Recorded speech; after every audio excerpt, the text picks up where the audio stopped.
Shri Venkateswara gold తాకట్టులో ఉన్న మీ బంగారాన్ని విడిపించి కొనబడును. ఫిష్ వెంకట గారు చనిపోయినప్పుడు సో కొందరు ఏమంటారంటే ప్రభాస్ గారు 50 లక్షలు ఇస్తా అన్నారు, ఇవ్వలేదు, ఇప్పుడైనా ఒక 50 లక్షలు ఇవ్వండి, వాళ్ళ ఫ్యామిలీకి హెల్ప్ అవుతుంది అని చెప్పేసి రిక్వెస్ట్ చేస్తున్నారు. అయితే దాంట్లో కొంతమంది ఏమంటున్నారంటే ఆయన ఎందుకు ఇస్తారు, ఈయన కూడా సినిమాలు చేశారు కదా, ఎంతో కొంత సంపాదించుకొని ఉంటారు కదా, సో ఇది కరెక్ట్ కాదు, ఆయన ఇవ్వలే, ఫేక్ కాల్ అని చెప్పేసి కూడా అన్నారు. కాబట్టి ఆయన పేరు బ్యాడ్ అవుతుంది, దయచేసి ఆయన పేరు ప్రతిసారి తీసి బ్యాడ్ చేయకండి అని చెప్పేసి కొందరు రిక్వెస్ట్ చేసుకుంటున్నారు. దాని గురించి మీరు ఏమంటారు? అదే ఏంటంటే పరిస్థితి బాగలేకపోతే ఓల్డే వీళ్ళు మాట్లాడతారు ఇదే పరిస్థితి అని. ఒకవేళ ఫోన్ చేసినా కూడా ఓల్డే కదా మాడతారా, ఒకవేళ ఫోన్ ఫేక్ అయినా ఓల్డే అక్కడికి వెళ్ళి ఓల్డే అడగతారు ఇదే పరిస్థితి మాకేం బాగాలేదు సహాయం చేయండి అని.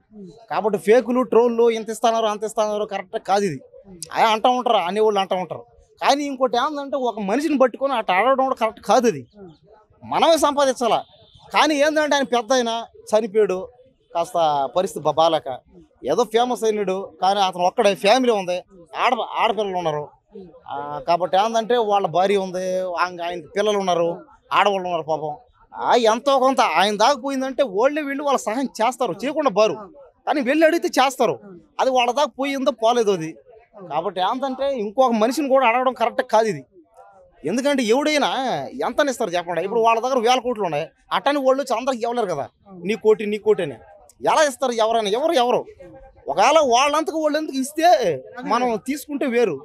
ఒక మనిషిని పట్టుకొని బాగా డబ్బునోడు, యాక్టరు, హీరో, సీఎం అని పదవిలో ఉన్నాడని, బిజినెస్ మ్యాన్ అని, పక్క దేశంలో ఉన్నాడని నాకు ఇచ్చి నీ అన్ని ఆస్తులు నాకు ఇచ్చి బాగా కరెక్ట్ కాదు. ఇది కూలి పని చేసినా మన బతుకు మనమే బతకాల, మనం సంపాదించాలి అంతే, అది లెక్క. సో అయితే ఇక్కడ ప్రభాస్ గారి ఫ్యాన్స్ ఏమంటారంటే మా ప్రభాస్ గారి పేరు ఖరాబ్ అయిపోతుంది, సో ప్రతిసారి తీయకండి, ఆయన పక్కా హెల్ప్ చేస్తాడు, దయచేసి ఊరికే ఆయన పేరు తీయకండి అని చెప్పేసి రిక్వెస్ట్ చేస్తున్నారు. దాని గురించి అదే ఎందుకు తీసుకుంటారంటే పాపం కడుపు పంట అయి ఉంటుందేమో, అరే వాళ్ళకి ఆడపిల్లలు ఉన్నారా చేయండి అని.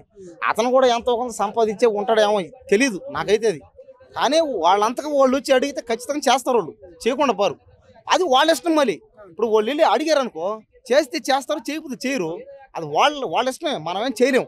కానీ ఏంటంటే అందరం బాధపడేది ఒకటే, అరే వాళ్ళు సినిమా పెద్ద యాక్టర్లు, హీరోలు 1000 కోట్లు సంపాదించున్నారు. ఎందుకంటే వాళ్ళ ఫ్యామిలీ బ్యాక్గ్రౌండ్ కూడా, వాళ్ళ నాన్నోళ్ళు సినిమా ఇండస్ట్రీలో ఏంటంటే వాళ్ళ ఫ్యామిలీ బ్యాక్గ్రౌండ్ అందరూ బాగానే సంపాదించారు. వాళ్ళ పిల్లలందరూ వచ్చి యాక్టర్లు అయ్యారు, పేరు సంపాదించారు. కాబట్టి ఏంటంటే వాళ్ళు సంపాదించారు, వీళ్ళు సంపాదించారు. చేసేవాళ్ళు చేస్తారు, చేయనోడు చేయడు. దాన్ని మనం ఒక మనిషిని పట్టుకొని మొత్తడం అది కరెక్టే కాదు. ట్రోల్ చేయడం, ఆ మనిషి తక్కువ చేసి మాట్లాడడం, చెడ్డడం అని చెప్పడం అది కరెక్టే కాదు. అది ఇస్తే తీసుకో, లేకపోతే మనీ, లేకపోతే నీ అంతకు నువ్వే సంపాదించుకో, అంతేగాని ఇవ్వకుండా మాత్రం లాక్కుంటావు, నేను ఇలా చేయాలి అలా చేయాలి అన్న కరెక్టే కాదు. అది అసలు సినిమాలు కూడా వాళ్ళు చూడమనేది చెప్పట్లే. సినిమా హీరో క్లారిటీ చెప్పాడు, నచ్చితే చూడు, లేదేసి మానేసి నీ దగ్గర డబ్బులు ఉంటే చూడు, నువ్వు డబ్బులు లేకుండా చూడొద్దు అన్నాడు. అప్పు చేసో దొంగతనం చేసి చూడొద్దు అన్నాడు ఆయన. కాబట్టి అప్పులు చేసి దొంగతనం చేసి చూసింది ఎవరో మనం. కాబట్టి జనాలకు ఉండాలి అది. ఇప్పుడు ఫ్యాన్ అయినా కూడా పరిస్థితి బాగున్నాడు ఫ్యాన్ అవ్వాలి, పరిస్థితి బాగలేనాడు నీ పనులు చెయ్యి. నేను ఎవరు చూడమని చెప్పి నేను మనమే కదా పోతున్నాం. వాళ్ళు ఎవరు మాట్లాడారు నాకు ఏమనే, సినిమా పేదోడు చూడలేడు, డబ్బు నోడు చూస్తాడంటే నేను ఎవరు చూడమన్నాడు. ఫస్ట్ ఆఫ్ ఆల్ సినిమా చూడకపోతే మనం బతకలేమా? సినిమా ఏమో తొక్క 2 గంటలు, అవి కూడా సినిమా అంతా అబద్ధమే. అసలు నిజ జీవితం ఇప్పుడు రియాలిటీలో జరిగింది సినిమాలు చూపిస్తారు ఎక్కడైనా. ఇప్పుడు నిజ జీవితంలో ఏమి ఉంటాయి, కులం మతం అనే భావనలు ఉంటాయి, జాతులు ఉంటాయి, మరి సినిమాలు చూపిస్తున్నారు అవన్నీ. అసలు నిజం ఎక్కడన్నా సినిమాలో యాడ్ అవుతుంది చెప్పు? సినిమా అంటేనే అబద్ధం. కాబట్టి అబద్ధ ప్రపంచాన్ని చూస్తాం, ఆనందపడతాం, పాటలు బాగుంటాయి. కాబట్టి ఏంటంటే ఇస్తే తీసుకోలేదు మానేసేయండి అయితే, మనం ఏం చేయాలి. కానీ ఆ ఫ్యామిలీకి ఎవరైనా హెల్ప్ చేస్తే బాగుంది పాపం, దయచేసి హెల్ప్ అయితే చేయండి ఉన్నోళ్ళు, మనం కూడా చేద్దాం, ఎంతో కొంత చేద్దాం సరేనా.